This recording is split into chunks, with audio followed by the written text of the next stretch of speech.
today we're going to paint two forms of Nyarlathotep from Cthulhu Death May Die. And this video is brought to you by these amazing companies, Boutique FDB and Multizone.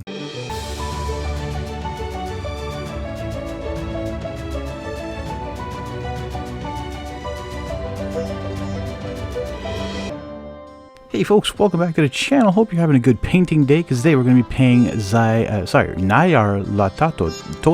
Nyarlathotep from Cthulhu Death May Die. We're doing a human form and the big Elder One form. First, what we did is we actually primed the human form with a mechanicus standard gray and gave him a brainmatter beige zenithal highlight.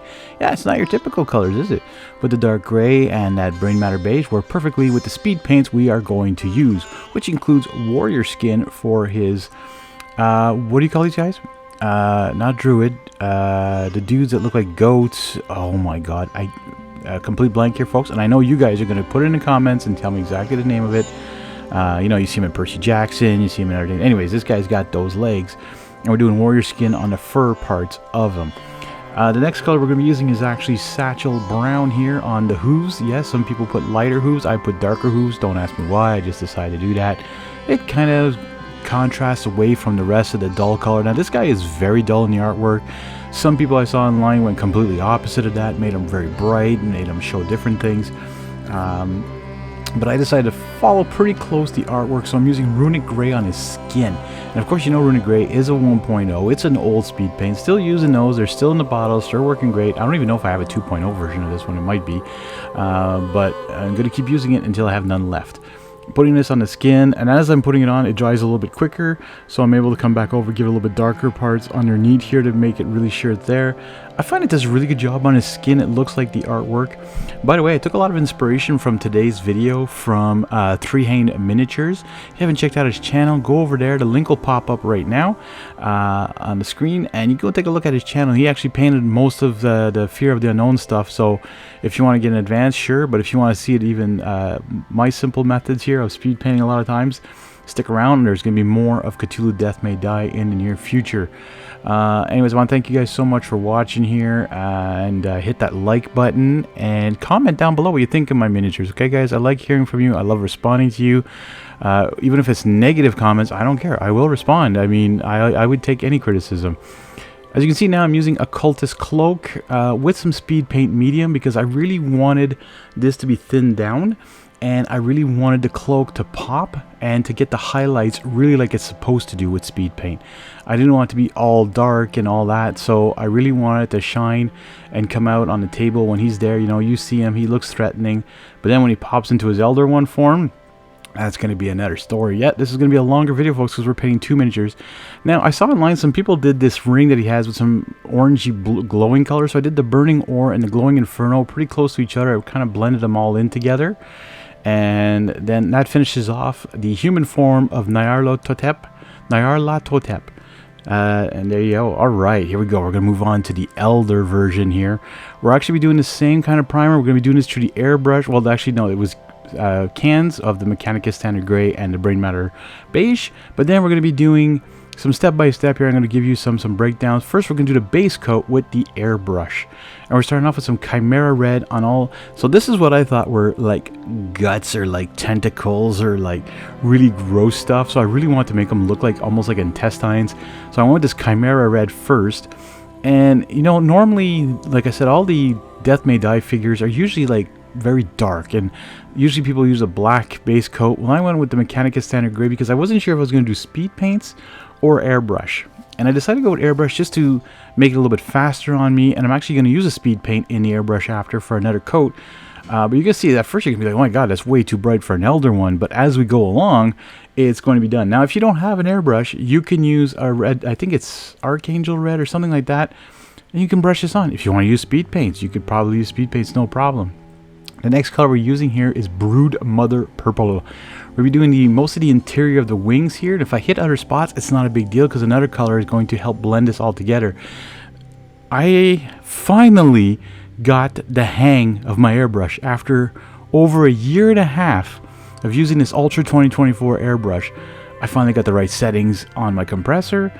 I finally know how to use, I don't even use the knob there to, you know, I just know how to press on doing like, it's a double action trigger, so you got to do some finger memory. Anyways, I really am starting to enjoy it. I'm liking it a lot more. I'd like to try and painting an actual small miniature, probably base coating at least, getting the highlights done and all that stuff, and then touching it up with some war paints in that. But I'm really enjoying using it for what I need to use it for. As you can see, the coverage is beautiful. Yes, it's very bright, because why? I have an undertone of bright, but where that dark gray is, you can tell right away it's actually darker there. So that was the point, is that when you're using air paints, it blends perfectly with the undercoat, and you can also super blend with other paints on top of it. Yes, I know the video is a little bit longer, folks, but I really want to have time and chat with you guys. It's been a long time. FYI, my mouth's getting a little sore right now, but I'm not talking like my mouth too much. I had a minor surgery recently. Again, thank you so much for the folks that were concerned on my Facebook and reached out to me, see how I was doing and stuff. Life is getting better also for every day with other, with my other social stuff, my other life things. But anyways, we move on. We keep painting and we slay that gray. Thanks for using Thunderstorm. Now, this color really actually perplexed me, because look at the bottle. It is dark. Look at the color. It is bright. I was like, okay, well, this is too bright for an Elder One. How will I be able to fix that? And I somehow do fix it. I find a way to make it look amazing, but you're going to see I'm blending. I'm going to blend it into the purple as well, just to make the purple a little bit darker, to have an undertone. Again, all with the airbrush, and I'm really, like I said, look at this. I'm really able to control where the air splatter goes, watching it, making sure it doesn't hit anywhere else. I find that I'm getting more control on it. So if you are intimidated by an airbrush, start with a bigger model. And you'll get your confidence way up, and do a little bit at a time. Just practice with it, get your right settings. Yes, there's a lot of videos out there, but I just found a couple of normal painters, not the companies, like the company that makes this harder in Steenbeck. They go into too many details about the wrong airbrush, and I still couldn't figure out what I needed for the PSI and all that, but I did with other videos and other people. I can't remember who I found, but anyways, they were amazing for what I needed to do. And you can see again, so as I'm putting on more blue, it gets a little bit darker on the purple. Look at what it does to the purple as the blending. And this one, I'm telling, I have a hard time blending with normal brushes. So now we're going to airbrush some speed paint on top of that blue, and this is the Turnbull Turquoise, which is from the John Blanche Masterclass box set. And I'm just going from above on top of all that blue. I'm even going to do the blue on the wings a bit. I'm going to grab some more of the wings with it. I'm going to really cover almost everything, but again, I'm pretty good at controlling where it goes, and it doesn't even hit that red at the bottom. Well, at least I don't think it does, or maybe it might a little bit, but not a ton.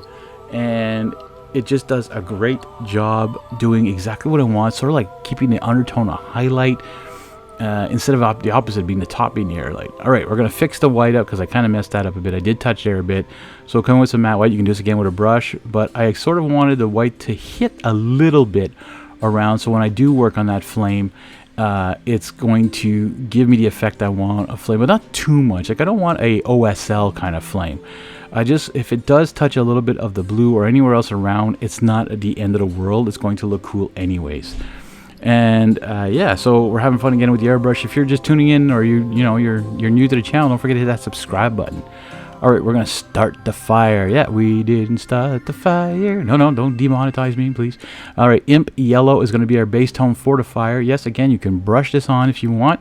I just did the airbrush again because I want to practice my airbrush skills and making sure that I can hone it a bit better. Now, what happened is there was a bit of water that stayed in the cup here. I didn't even notice. And then the yellow started splurting out, very washy, so I cut there, cleaned it up, but I finished it with that.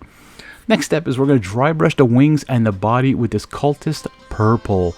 Yep, and we're going to make sure I'm using these new, what is it called? They're Kolinsky Sable brushes by Maple Brush Set. Anyways, found them on Amazon. Super beautiful brushes, by the way. The dry brush is really nice. The bristles are nice and soft.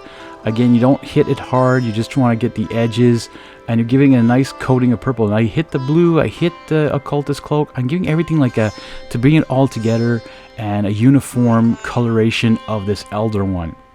I'm not gonna. I could have actually went on top of those guts at the bottom with it as well, because I'm coming over with another color after, and maybe it would have done a cool effect. But I think just the dry brushing on the scales, the wings, the the arms on this thing. I mean, this guy is going to be menacing when he hits on the table. And this is the point of my channel.